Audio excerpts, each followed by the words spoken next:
નમસ્કાર વિદ્યાર્થી મિત્રો, કેમ છો? મજામાં જશો બરાબર. જે પ્રમાણે આજે તમે જોઈ શકો છો, ખબર તો અંદાજો તો આવી જ ગયો હશે કે શેના વિશે વાત લઈને આવ્યા છે. ઇંગ્લિશ સબ્જેક્ટ વિશે બરાબર. આ ઇંગ્લિશ સબ્જેક્ટ વિશે મતલબ સમજો પહેલા કે ઇંગ્લિશ સબ્જેક્ટની વાત આપણે શા માટે લઈને આવ્યા છે. વિદ્યાર્થી મિત્રો, તમને કોઈ દિવસ એવું થાય છે કે સર અમારે ઇંગ્લિશ બોલવું તો છે પણ સમસ્યાઓ બહુ આવે, ટ્રીક જ નથી ખબર કે ઇંગ્લિશમાં કઈ રીતે પાવરફુલ બનાય, કઈ રીતે પ્રેક્ટિસ કરવાની, કેટલી મેથડ છે જેને અમે એપ્લાય કરીએ રેગ્યુલર લાઈફમાં, કઈ રીતે, તો પછી એનો પ્રભાવ કેટલો પડે છે બરાબર. How can we learn, how much we can learn, આ બધી વસ્તુ આપણે જોવા જાવ બરાબર તો એ આજના ટોપિકમાં આપણે ડિસ્કસ કરવાની છે. અને એની અંદર ઇંગ્લિશ આજના સમયમાં તમને બધાને ખબર છે બહુ જ જરૂરી વસ્તુ છે. તમે અત્યારે નોર્મલી ફોન મચડો કે નોર્મલી વાત કરો તો આપણે ઇંગ્લિશ શબ્દ વાતમાં આવે અને આવે. આમાંથી જેટલા પણ લોકો આપણી જે કોઈ પણ માતૃભાષા છે બરાબર, એમાંથી પણ એ માતૃભાષામાંથી ઘણા બધા એવા શબ્દો છે કે જેને આપણને એનો ઓરિજિનલ મિનિંગ નહીં ખબર હોય. એ હકીકતમાં આપણે કેવા શું માંગીએ આપણને ખબર છે, સામેવાળાને ખબર છે, પણ એનો વર્ડ ઇંગ્લિશ નીકળશે, પ્રોનાઉન્સિએશન ઇંગ્લિશમાં છે. ફોર એક્ઝામ્પલ, વ્હીલ ફરે છે, પૈડું આપણે બહુ ઓછું બોલીએ છીએ બરાબર. એટલે આ બધી વસ્તુઓ છે, આ ઘણી બધી બાબતો છે કે જેને આપણે ઓળખી શકતા નથી. હજી એક એક્ઝામ્પલ આપું તો છે ગ્લાસ. ગ્લાસને શું કહેવાય? ગ્લાસને કહેવાય પ્યાલો. ખબર છે ને? આપણને ખબર છે પણ છતાં આપણે અટવાઈએ છીએ. શું કામ? કારણ કે સર ઇંગ્લિશ એવી એસેન્શિયલ લેંગ્વેજ બની ગઈ છે અને અત્યારના સમયમાં તો ઇંગ્લિશ એ યુનિવર્સલ લેંગ્વેજ ગણે છે. યુનિવર્સલ મતલબ કે તમે ઓલ ઓવર ધ વર્લ્ડ ગમે ત્યાં જાઓ, કદાચ મોસ્ટલી એને બીજી કોઈ લેંગ્વેજ બીજા કોઈ વ્યક્તિને ન આવડતી પણ ઇંગ્લિશ મોટા ભાગે આવડતી હોય છે. ઘણા એવા દેશો છે જ્યાં ઇંગ્લિશ એક્સેપ્ટ નથી થઈ, તો ત્યાંની વાત અલગ છે. તો આજના વિડીયોમાં આપણે વાત કરવા જઈ રહ્યા છીએ શેના વિશે? આજના વિડીયોમાં આપણે વાત કરીએ છીએ કે ઇંગ્લિશમાં ઝીરો ટુ હીરો, મતલબ ઝીરો થી હીરો કઈ રીતે બની શકાય, કઈ રીતે તમે વધારે પ્રભુત્વ કે ઇંગ્લિશ ઉપર પકડ વધારે સ્ટ્રોંગ બનાવીને તમારો આમ વર્ચસ્વ દેખાડી શકો, અથવા તમે તમારી ફિલ્ડમાં કે ગમે ત્યારે ભવિષ્યમાં પણ આગળ વધી શકો.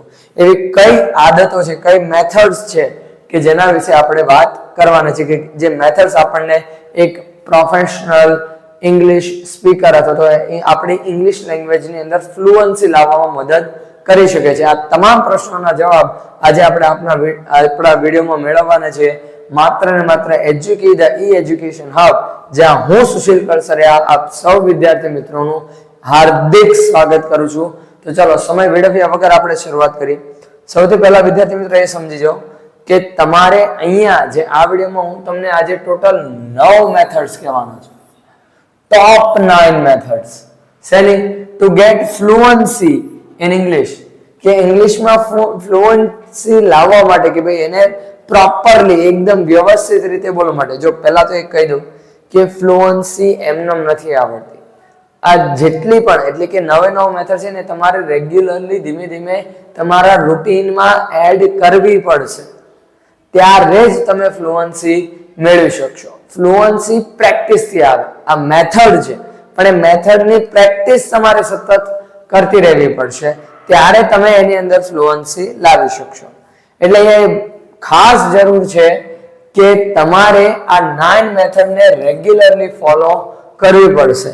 અને આ મેથડની અંદર ફ્લુઅન્સીનો મતલબ ઘણાને નથી ખબર, તો કહી દઉં કે ફ્લુઅન્સી મતલબ એ વધારે સારી રીતે વ્યવસ્થિત રીતે તેને જેમ બોલાય છે એ શબ્દો પર, એ ભાષા પર પકડ બનાવવી, એને કહેવાય ફ્લુઅન્સી બરાબર.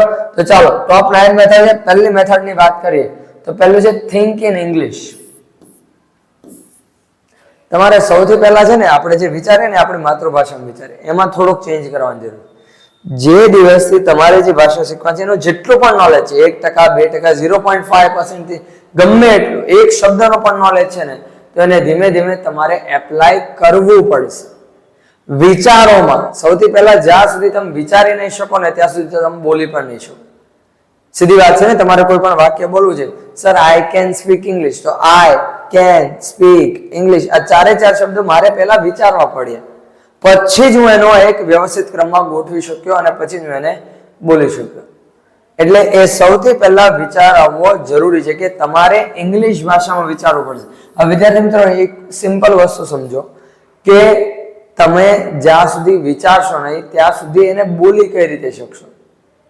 અને બીજી એક મહત્વની વાત છે, તમારે જો ઇંગ્લિશ પર વધારે પ્રકવડો ન આવી ઇઝીલી શોર્ટ ટાઈમ પીરિયડમાં કે બહુ જેટલો સમય તમારે લાગે છે એની કરતા ઓછા સમયમાં, તો એક વસ્તુ યાદ રાખજો, પહેલા વાક્ય બોલતા પહેલા કોઈ પણ વાક્ય જે તમે ઇંગ્લિશમાં બોલવાના છો એ બોલતા પહેલા એ આખું વાક્ય આપણા માઇન્ડમાં ઘડાઈ જવું જોઈએ કે મારે એક્ઝેક્ટલી આ શબ્દ આવી રીતે જ બોલવાનો, આ વાક્યને આ ક્રમમાં જ ગોઠવવાનું છે અને એના આધારે આ વાક્યને બોલવા માટે મારે આ પ્રમાણે, ફોર એક્ઝામ્પલ મારે કેવું છે, how are you, I hope you are fine, I am very glad to meet you.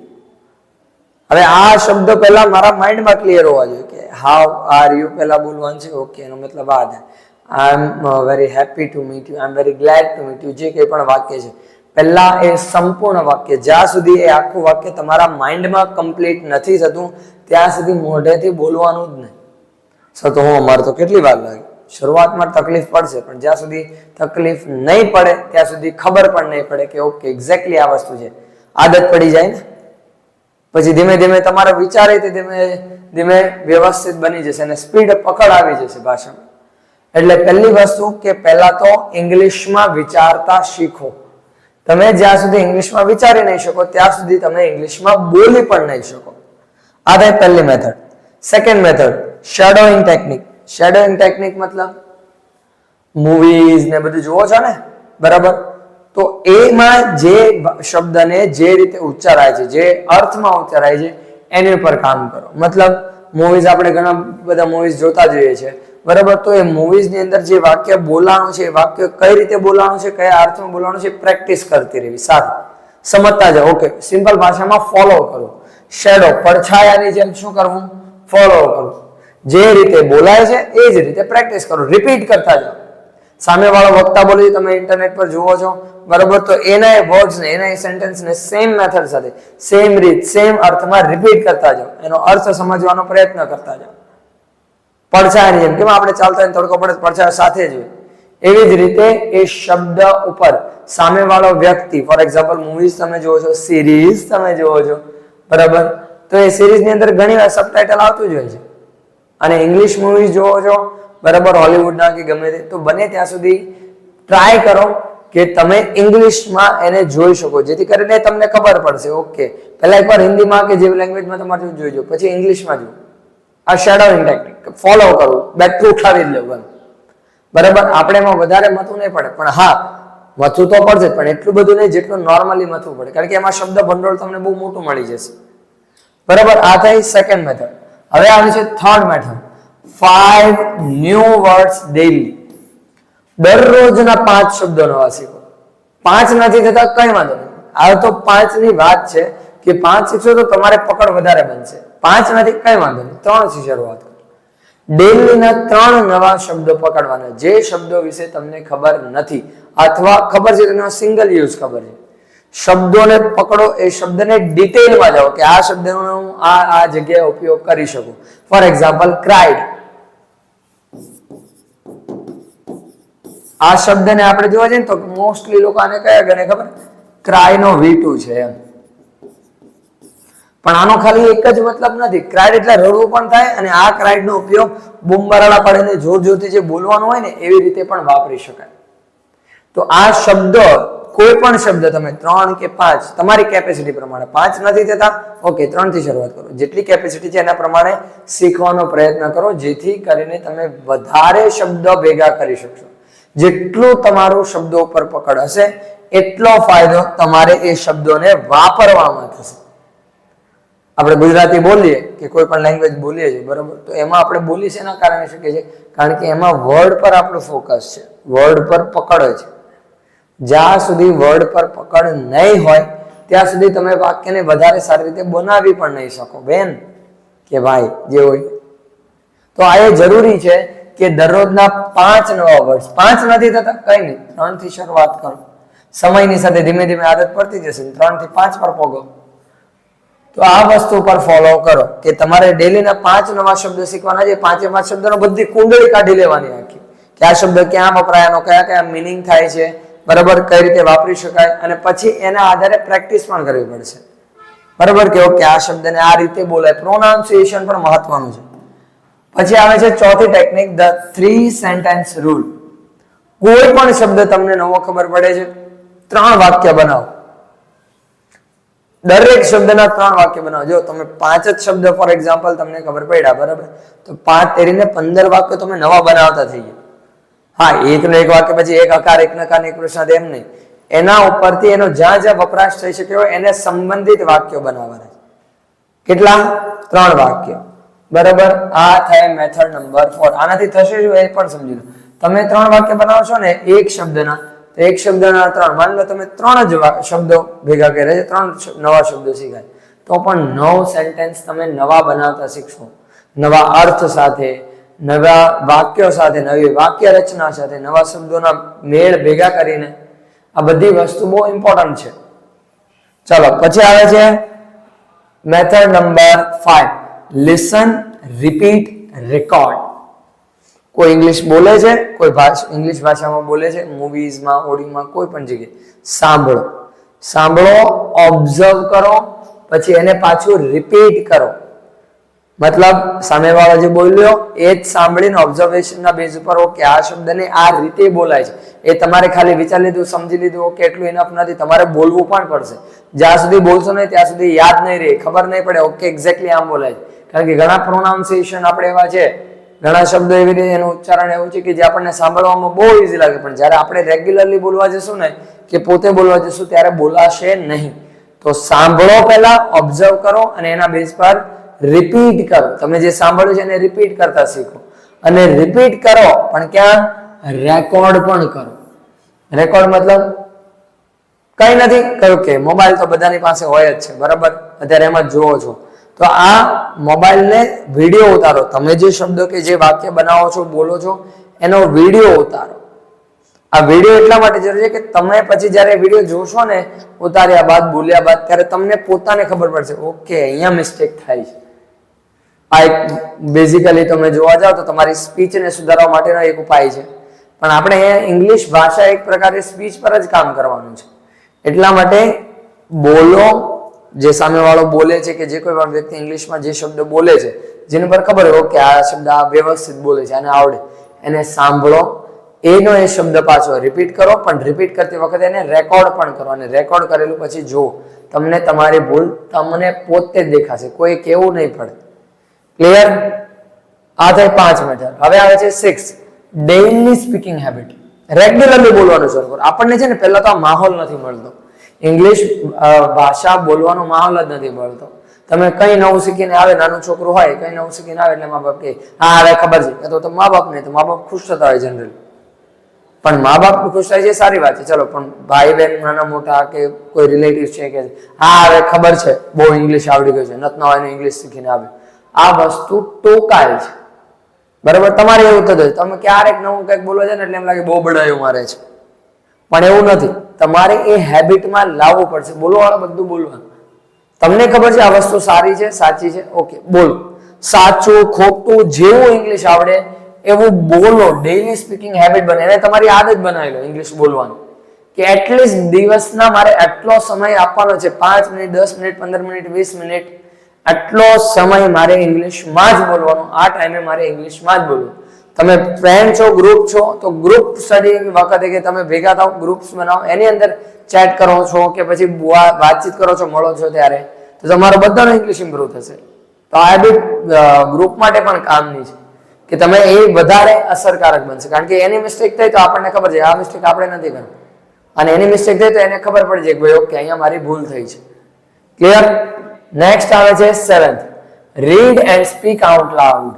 જ્યારે પણ ઇંગ્લિશ શબ્દોનું વાંચન કરો છો ત્યારે એ વાંચનને મનમાં ન વાંચો. ફોર એક્ઝામ્પલ હું વાંચું ઓકે, હું મનમાં વાંચું કે read and speak out loud, મનમાં વાંચું, બહાર કોઈને સંભળાવાનું જ નથી. તો બહાર કોઈને સંભળાય ન સંભળાય, તમને પણ નથી સંભળાવાનું. મનમાં તો આપણે બહુ બધું વિચારીએ, મનમાં તો બધું બરોબર થાય, પણ જ્યારે રિયલમાં બોલવાનો વારો આવે ને ત્યારે આપણા શબ્દો થોથરાય છે, વ્યવસ્થિત બોલી નથી શકાતા. અને એના કારણે બીજી વસ્તુ એ પણ થશે કે આ લાઉડ બોલવા જશો ને તમને તમારું સંભળાશે, રિપીટ થશે પણ. અને બીજું વસ્તુ એ કે તમને ખબર પડશે કે તમે કઈ રીતે બોલો છો, ક્યાં ભૂલ કરો છો. અને બીજી એક મેઇન પોઈન્ટ એ કે તમારો કોન્ફિડન્સ વધશે. કદાચ 10-15 માણસની વચ્ચે બોલવાનું થશે તો તકલીફ નહીં પડે. ક્લિયર? નેક્સ્ટ આવે છે 8મું, one language zone. One language zone મતલબ દરરોજ એટલીસ્ટ 1 કલાક ફાળો. ચાલો 1 કલાક નથી, અત્યારે ટાઈમથી બહુ બિઝી શેડ્યુલ છે. ઓકે, 15 મિનિટથી શરૂઆત કરો. એ 15 મિનિટ ઓનલી ઇંગ્લિશ. સાચું, ખરાબ, ખોટું, ગમે એવું હોય, સામેવાળાને સમજ પડે ન પડે, લોકો હશે ના હશે, કઈ ફરક ન પડે. 15 મિનિટ નક્કી કર્યું તો 15 મિનિટ ઇંગ્લિશ જ બોલો, એમાં કોઈ કોમ્પ્રોમાઇઝ નહીં. જ્યાં સુધી આ નહીં કરો ત્યાં સુધી તમને એની હેબિટ પણ નહીં પડે. હેબિટ બનાવવાની કીધી છે ને આપણે, તો હેબિટ બનાવવા માટે એ પણ કરવું પડશે. આમાં તમે વન લેંગ્વેજ લખ્યું છે, મતલબ 1 કલાક કે જેટલો પણ સમય તમે નિર્ધારિત કરો કે ભાઈ ફોર એક્ઝામ્પલ મારથી સર કલાક તો નહીં બોલે, 15 મિનિટ નીકળશે, 15 મિનિટ હું હજી ટ્રાય કરીશું. ઓકે, 15 મિનિટથી શરૂ કરો, 15 ને 5 મિનિટથી શરૂ કરો, તો 5 મિનિટ કંટ્રોલ એકેય શબ્દ બીજી લેંગ્વેજનો ન નીકળવો છે. ઇંગ્લિશ એટલે ઇંગ્લિશ જ. એ બાવા ઇંગ્લિશ બોલો, તૂટેલું ફૂટેલું બોલો, હમ આવડતા હે ઇંગ્લિશ, જેવું આવડે બોલો. બોલશો ખબર પડશે અહીંયા ભૂલ પડે છે, સુધરશે. જ્યાં સુધી ભૂલ નહીં પડે ત્યાં સુધી ભૂલ સુધરશે પણ. ક્લિયર? પછી આવે છે 9મું, માઇક્રો લિસનિંગ ચેલેન્જ. દરરોજ એક ટાસ્ક, દરરોજ એક ઓડિયો લો, બરાબર?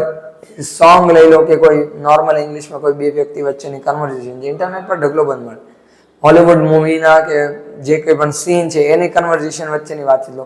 ઓડિયો સ્વરૂપે ધ્યાનપૂર્વક સાંભળો કે કયો શબ્દ ક્યાં કઈ રીતે શું કામ વાપરે છે, સમજવાનો પ્રયત્ન કરો. બહુ ડિટેલમાં ધ્યાન દેવાનું છે, બરાબર? એને કહેવાય માઇક્રો લિસનિંગ ચેલેન્જ. હવે જ્યાં સુધી તમને આ વસ્તુ નહીં ખબર પડે ત્યાં સુધી તમારે આ 9 હેબિટ તમારે ફોલો કરતી રહેવી પડશે. જ્યાં સુધી તમે આ 9 મેથડ્સ ફોલો નહીં કરો રેગ્યુલરલી, આ 9 રીત છે, 9 રીત એપ્લાય કરો અને જો કેમ ન આવડે, મહિના દિવસમાં તમારું ઇંગ્લિશ તમારા બધા કલીગ્સ કરતા, બધા જ જે તમારા ક્લાસમેટ છે એના કરતા એટલીસ્ટ 20 to 25% પ્લસમાં ચાલશો તમે. 20 થી 25% તમારું ઇંગ્લિશ ઇમ્પ્રુવ થઈ ચૂક્યું હશે. બસ તમારે રેગ્યુલારિટી રાખવી પડશે, કન્સિસ્ટન્સી જરૂરી છે. It is very essential to read and how to know that how can I speak English very fluently.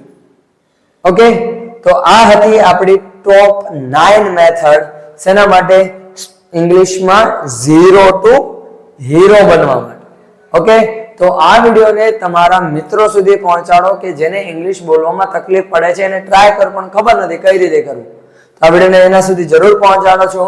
અને હવે મળીશું આપણે આપણા નેક્સ્ટ વિડીયોમાં. ત્યાં સુધી enough for today and have a really great day. Thank you very much.